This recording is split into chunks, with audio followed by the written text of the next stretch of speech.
Welcome back, love bugs. It's me, your bestie, Mila, and today we have another Get Ready With Me / manifestation talk through.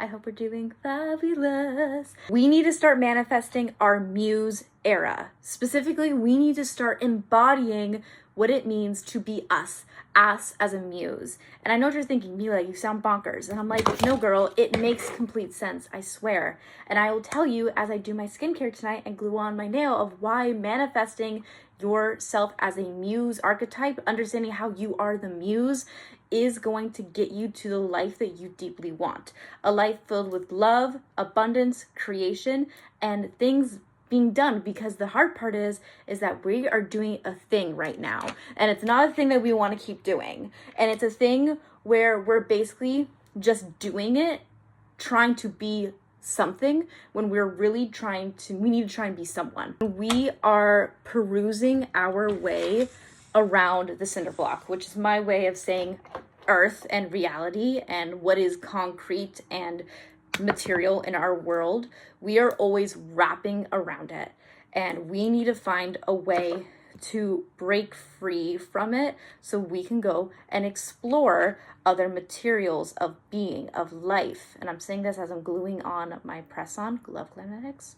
Here's why we need to do the muse instead of other traditional manifestation techniques, instead of other different archetypes, instead of other different lives. Think about it. Instead of doing, you are creating. Instead of asking, you are receiving. Instead of basically seeking, you are being found. That is what we want. We want all of that to happen. And I'm not saying that we're trying to be complacent. No. And I am not telling you to not be ambitious. But I want you to figure out really quickly, are you trying to be something or somebody? Like, if you are hypothetically taking really shitty opportunities, hoping that would drive you further, ask, is this really serving you? Are you really going to be that actress? Are you really going to be that artist? Are you really going to be that model? Are you really going to be that entrepreneur? Are you really going to be that author? When you keep taking these things that you swear are getting you by, getting you closer, but they really aren't. It takes the third person perspective for you to realize that. And you have to realize, okay, if I was the person who had everything right now, and you didn't have to change a thing about yourself, because I want to take away the identity work. Let's not talk about identity work. What happens if you got your dream life, your dream ecosystem that you flourish in right now, and you couldn't change a thing about yourself? Your hair, your clothes, your texture, your tone, your heart, your mind, your body, your perspective, your philosophy that you have been developing right now, because you are like Aristotle. You are your own Aristotle. You basically capture your own presence in the world, in the work that you give. What would happen? Will your reality, your dream reality, need to change? Or perhaps, are you able to morph? Or even better yet, can we simply reject this idea and realize how so freaking cool we are right now? And be like, what kind of reality would actually happen to us if we didn't change a thing and we let ourselves become discovered? Let's get into it. Go. I have bullet points on my phone, by the way, so I'm going to be looking at all of this, and this is going to be so juicy. We want to throw away identity work and stop working on ourselves, because when we do that, we are inherently running through a circle. Like, working on yourself is great, but we're getting to a point where you are always feeling incomplete. What happens if you are incomplete right now? Not saying that you're stopping yourself from growing, but you are complete as you are. We need to learn. We need to learn things in this session about how to feel safe being seen. We need to learn about how to align yourself, rather to be self-actualized, self-realized, to have clarity rather than vision, and to not be super specific. And how can we get in the room where everything happens? First, talk about presence and essence. What is a muse? Who is the muse? Who is she? Well, historically, she was a few things. For example, I'm a firm believer that she did not work. She simply existed, and she was the maker of art, money, everything. She was beyond the idea. She was the inspiration, just like how we had the inspiration for the Birkin bag. If you don't know, the Birkin bag is named after an actress, Jane Birkin, I believe, and therefore it was created for her originally. And now we have these TikTok offshoots of the Jelly Birkin. That's a story for another time. But you want the ability to have someone come up with an idea, have your essence, just have your presence be the purpose. Your presence is enough. Your presence is a gift. Let others cherish it, and certainly do not have others surround you if they do not cherish that presence. You want to find people who are like, you are the most magical person ever. You are filled with magic. You are filled with magic. Let me and you together fill the world with magic. That's what you need. You need to surround yourself with people who see your inherent worth as you are. And it's time for you to decide that muses don't work in the same capacity. They live, they breathe. They're the hot, bratty models that would travel to Milan, get drunk, smoke a cigarette, and walk the runway, and then go home on a bender and eat a pizza and be okay. Those are the girls who live, laugh, love. It is time for you to start living through fulfillity, living through longevity of experiences, and living to live long memories, if that makes sense. Like, you want your memories to feel long. You want your presence to not leave the space. Even when you're not in the room, the fact that your breath is still spoken in people's lips is important. That's what I want you to do. We have to stop trying to be something and start becoming more of what we already are. And we need to then decide and discover what we already have that makes us irresistible. And we need to start emphasizing that. So, how would I go about that? Well, that's the universe, I swear. But there's so many great examples of how I would go about that. I personally would really think deeply and ask not much for refinement, but for clarity into the idea of where you are meant to be, who you are right now, and what basically makes people inspired by you. Like, what you are an inspiration, you are an icon. Assume that you have influence, because everybody to some capacity has a little bit of influence, whether they like it or not. So I can promise you that will be the case. What is the influence that you have? Who is inspired? I just had someone be like, Mila, you have such a zest for life that I don't have. This person was like 5 years younger than me, and I don't know how to say about it, but you need to find the thing that you have that no one else has, and I promise you there is something, and it is there. And if you need to use chat for it, if you need to ask around for it, which I prefer that you don't, or if you just need to like think about it and really discover it through those small moments that you once found insignificant, that you realize were insecurities, proof that things are meant to happen, that the thing you want is simply yours and you are in alignment. Because I can tell you that I can look back at awkward moments and realize that when I really read them, they were signs, synchronicities that this life was meant for me. Lifesaver. I'm going to do a sheet mask. This is my first sheet mask in a hot minute because your girl needed it. It's empty. How did I not catch how empty it was? Let's go a little deeper into why, how, and if, and basically understanding the muse. Remember, the muse does not work. She breathes, she exists, she lives, and the living is longevity in the sense where she is basically letting other people make the opportunities for her. She's given things, she's received. And this is more than just dumb luck. This is not just lucky girl syndrome. This is embodying authenticity where you are art. And I think it's time that we need to start embodying and figuring out what makes us so hot, sexy, and rich on our own. What is something that we don't naturally have that maybe only exclusively you have? What is the juice? What is something that someone would want to squeeze out of you? Because I can guarantee you that if you feel like you are being squeezed, it is because you are not a slave. It's because you are a valuable asset, and you need to find people who want to appreciate it. Just like how there's, talent managers that might, take advantage of their actors or actresses, maybe like in TV shows or whatever, it is the same here. Basically, you need to find people that see that value and want to suck it, but not suck it dry, and just want to reap in your glory.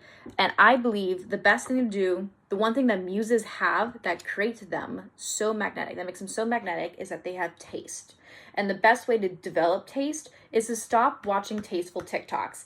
And that means either delete or scroll away, because you need to figure out what you are naturally attracted to, which might not be what you currently have, but is something that you're attracted to. Developing taste is basically figuring out your taste, not simply just adopting something pretty that you see online. Taste is earned. Taste is brought to you by you. You are the sponsorship for taste. So when it comes to, I feel like, becoming the muse of your life and becoming someone's muse and getting that luxe life that you want, you need to have your signature taste. It's just like a signature scent. You need to have your signature philosophy of life that is embodied. You need to turn yourself inside out. Who do you feel like you should be on the inside is who should be on the outside. Cinderella was in rags to riches. Cinderella knew her worth. She knew that she was a princess. And she turned herself inside out, and then that's what she became. So you have to do more than just wear your heart on your sleeve.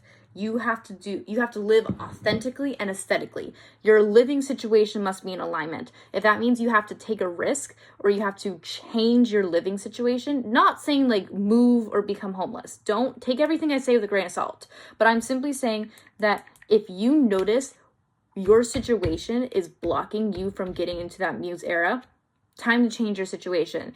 Time to get a different job. Time to get a new job. Time to dedicate time to this new abundance. Dedicate time to this life upgrade. Maybe it's time to paint your walls green. Maybe it's time to start putting a Pinterest board together of things that you can do to make your apartment so Pinterest worthy. Maybe it's time to do anything of the sorts. You need to crystallize your essence with that radical clarity, and that has to come from being seen doing nothing but existing. You need to be existing. You need to be out there, live your life in places that align. Whether that means you're going to events or creative circles, you want to make friends and you want to not be mysterious. Muses don't need to be mysterious. No, because if you're mysterious, then you are basically being hunted. And I don't like that feeling because you're waiting. And I want you to start building your life portfolio. Instead of a vision board, build a portfolio and write down everything that you are if no rules of logic apply. If you had to basically disregard the cinder block that we roll around in, what are you? If you no logic applied, if there was nothing holding you back, if there was no one saying, are you really? No. Who are you? Build that portfolio, and it's going to start adapting to how you authentically and aesthetically show yourself online. Basically, it's time that you make sure that any move you make, especially if it's so public, is in pure alignment. You do not want to cringe. If you are cringing, that's growth, because that means you do not like where you are right now, and that you are wanting something that you are so blessed and confident in that it works for you. Attract yourself in creative communities, and you don't want to sit there and do nothing. You should make yourself useful, whether that means you're volunteering on sets or anything like that. Basically, I want you to start dropping the desperation frequency, and instead of trying to find shit to do to become something, be somebody. Be who you are right now. Be the version of you that doesn't have to change, that just has to enhance what they got. It's a balancing act. It's time for you to stop chasing opportunities, because the person of you that has everything they want, they don't chase, they attract. So therefore, when you are going about opportunities, it's okay for you to be picky and choosy, because you will have an infinite supply of opportunities. Your first step should be one that feels right. And it's okay if something doesn't feel right in the long run. If you need to move on to something, that is a-okay. And it takes the appearance of you existing in third spaces, you becoming the third space, you becoming the thing that people go to for the thing that only you can have. And you have something that only you have that people want, I swear. You do not want to overextend yourself, and you want to build trust slowly. Whether it's Grace Kelly or Twiggy or other Muse figures, basically they did not have a step-by-step guide. No, they were the big opportunity. And it was always a result of small moments of being seen and feeling safe being seen. And you can only feel safe being seen once you turn yourself inside out and you become unbothered by yourself. So stop bullying yourself and start basically becoming the muse and basically being the inspiration. Be the thing that you wanted your babysitter to be when you were a kid. Be the cool girl that you wanted to be when you were young. Just go back to when you're young and think about who was cool for you then. I want you to have daily practices of living aesthetically, living your life your way, and developing your taste free from other people's perspective of what is tasteful. And I want you to develop that through your philosophy, through your ecosystem. By doing this, I want you to find a way to change your surroundings and to change the way you present yourself on and offline. If you feel like the one thing that is getting in the way of you living your dream life in alignment is your space, you must change your space, and you must do that.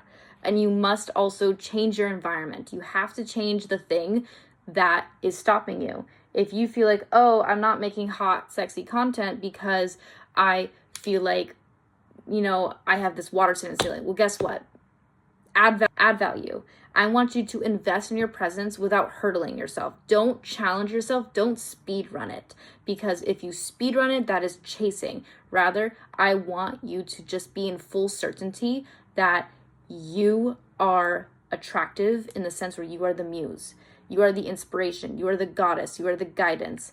You are the thing that people talk about. You are the person that's on album covers. You're the girl who gets with it. And you need to protect your originality by not taking inspiration from others and seeking what you just want to look and be and breathe. Basically, you want to do a form of self-devotion, but you can't do that without feeling safe being seen. Imagine that you are a butterfly and you need to morph into what you need to be in order to just get through the moment. What do you need to change right now? And here's a splash. Here's a little splash. It cannot be yourself. You do not need to change anything about yourself. I want you to reject identity work. No. We have worked so hard on ourselves that we need to start imagining that what we have is available for us of who we are in the present. Because how will that make you feel if you feel like you just have to keep improving yourself and being ready and having your state and having everything be correct and everything be right in order to accept all these things? No, because if you do that, you're playing a cat and mouse game where you're always chasing and you're never going to get it. You just won't till you start being okay with doing it ugly.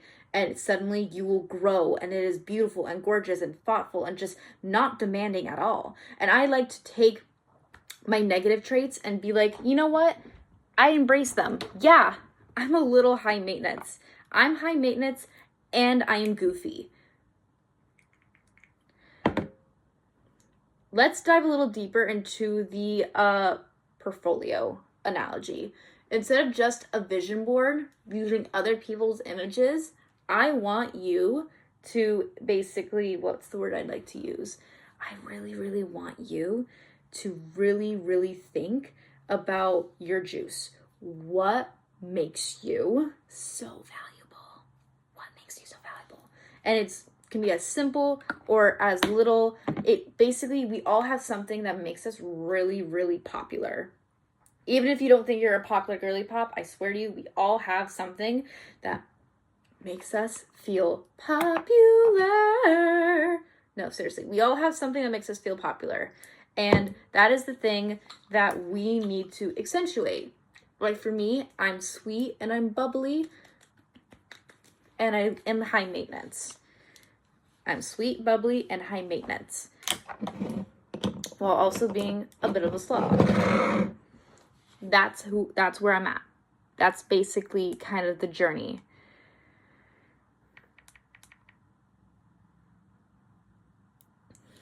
I think the best thing in order to live your life as a muse is to start changing your ecosystem. You need to start living your life. You need to start living your life in third and secondary places and become the queen of those. It's time for you to go to a club and surround yourself with creative, interesting people. It's time for you to start looking like a hottie and just simply existing. It's time for you to just embrace that. So get yourself and a few friends to go to a club, go to a place where you can feel safe being seen, a mingle place, something where you can mingle, because it's time for you to start feeling safe being seen.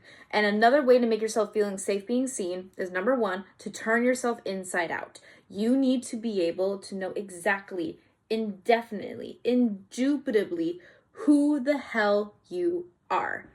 Who are you? Who are you? Who are you? You know, and you need to basically bring yourself out of this in joy. You need to be joyful about this process of this experience. Like, oh my gosh, I'm so glad that I am like this. I'm so glad I am just like this. I'm so glad I'm like this XYZ. I'm so glad I'm like this XYZ.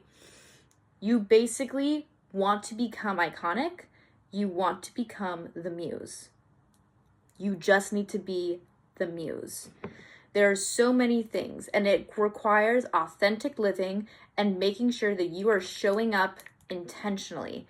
And I don't want you to stress out about that. If that means you have to disappear for a bit and make sure you come back as the version of you that has it all, so be it. But I, controversially, do not think anybody needs that. You don't need that. No one needs that. I'd rather want you to do it messy than do it right. So it's time for you to start knowing your worth, turning yourself inside out, not letting others' limitations imprint onto you, and simply to go beyond faking it till you make it, but really aligning yourself. It's time for you to start aligning yourself and finding ways to feel safe being seen. I think it is the most crucial thing anyone can do. I want you to inspire yourself. I want you to be the inspiration. I want you to be what's on your vision board. I want you to think, what makes you an inspiration? What makes people want to be you? And if you have trouble figuring that out, I can guarantee you there is something. There's at least 5 things. Everyone has like 5 things of like parts of you that they want to have from you. Instead, becoming the inspiration, how do you inspire yourself? What do others get from you? I tell you, it is all of this stuff that will help you morph into meeting your needs. And that is making sure that you don't miss good opportunities by letting other bad opportunities get in the way. That you understand that you want to try and be someone, not something. And if that does not mean have no ambition, does not mean try and get your goals. That doesn't mean like sit on your couch all day and expect things to come to you. That just simply means when it comes to opportunities, you don't chase, you attract. And you make sure that you are freely abundant and you know when something does not serve you. Cut that shit out. If it's taking up time and energy and you're not getting the most out of it, cut it out. What happens if you decide that you don't need a change to get the reality you want? Thank you guys so much for watching this little rant on icon energy and becoming the muse of your life. This video was helpful. If you got what you want out of it, then hit a plus button. And I don't just do this, I also do thought daughter video essays about beauty and popular culture through a feminist lens. And I would be ecstatic to have you follow my pages and my Substack. But yeah, the manifestation content is currently exclusive to here. See you on the flip side. Peace, love, and happiness, and slay the day away.